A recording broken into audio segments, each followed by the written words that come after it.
Taarifa hiyo tuma kwa 2247 na vile katika mitandao yetu ya kijamii. Tuangazie makala yetu ya siku ya leo. Sekta ya usafiri inayokuwa kwa kasi pamoja na juhudi za taifa la Kenya kupanua miundombinu yake inachangia pakubwa kwenye mabadiliko ya hali ya hewa. Gesi zinazotokana na usafiri na hususan katika magari, ndege, meli na treni huingia angani na kusababisha hewa chafu ambayo hatimaye husababisha ongezeko la joto duniani. Mwanahabari wetu Andrin Kilemi sasa anaangazia jinsi nchi za Afrika kama Kenya zinaweza kukumbatia maendeleo endelevu bila kuathiri mazingira. Kenya kama mataifa mengine mengi yanayokuwa inakabiliwa na changamoto katika kutekeleza maendeleo na kupanua miundombinu yake bila kuathiri mabadiliko ya hali ya hewa. Kwa upande mmoja, juhudi za Kenya kupanua miundombinu yake na mifumo yake ya uchukuzi ni muhimu kwa ukuaji wa uchumi. Ila kwa upande mwingine, jinsi maendeleo hayo yanavyofanyika huenda yakaathiri mabadiliko ya tabia nchi. When climate is changing, it's not just the emitters who are affected, but even the ones who don't make any emissions become affected. Nairobi, jiji kuu la Kenya kwa mfano, linakuwa kwa kasi tena zaidi, likiwa na idadi ya watu milioni 5.3 wenye mahitaji mbalimbali ya usafiri. Nairobi pia ni miongoni mwa miji mingine 10 duniani yenye msongamano mkubwa wa watu na hivyo kukabiliwa na swala la hewa chafu.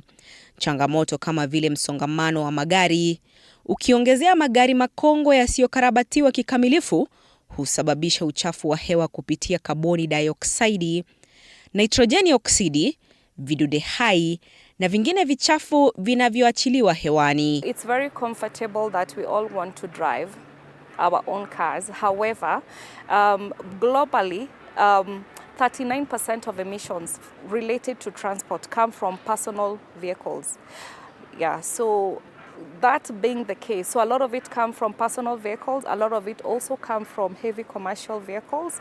So when we are transporting things via these systems, via everybody driving their own cars, the emissions we are creating from the sector are much more rapid. Ripoti ya hivi karibuni kutoka shirika la UN Environment Program inaonyesha kuwa mamilioni ya magari yaliyotumika katika mataifa ya Ulaya, Marekani na Japani na kuuzwa katika mataifa ya Afrika, Kenya ikiwemo, ni ya viwango vya chini na huchangia pakubwa katika uchafuzi wa hewa.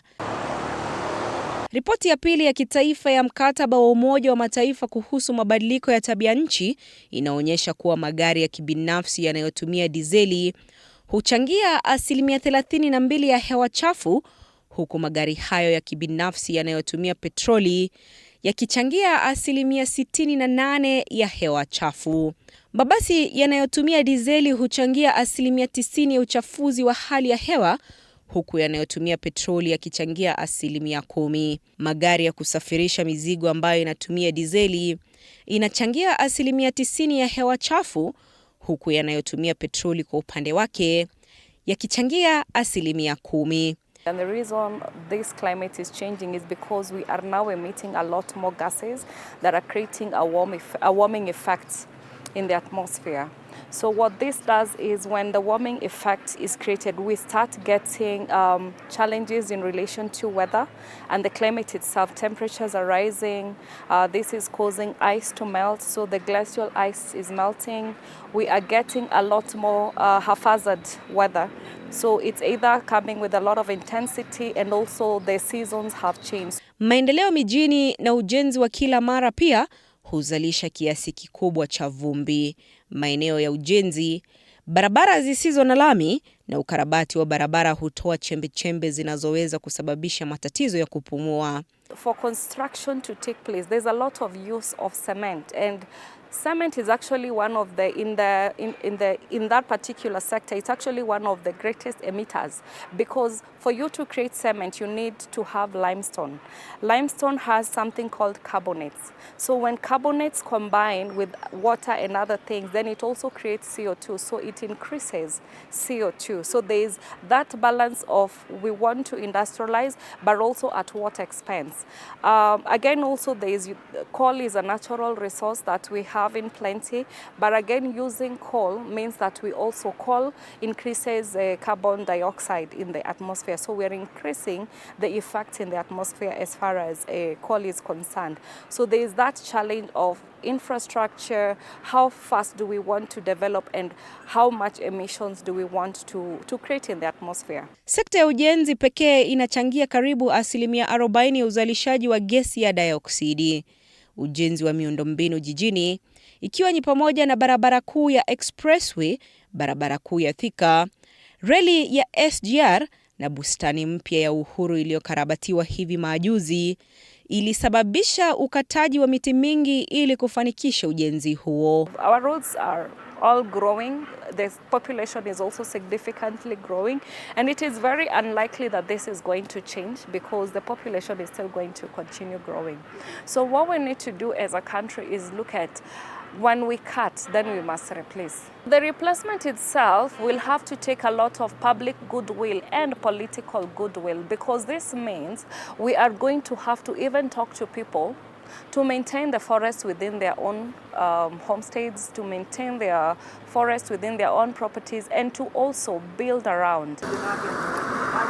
Kukumbatia magari ya umeme kama njia mojawapo ya kukabiliana na mabadiliko ya hali ya hewa ni hatua nzuri ya kupunguza uzalishaji wa gesi chafu na kupunguza athari hasi kwenye mabadiliko ya tabia nchi. So electric vehicles they only emit water vapor, so they don't emit the greenhouse gas vehicles because they use an electric motor and a battery, so the emissions are less, so they have less effect on the atmosphere.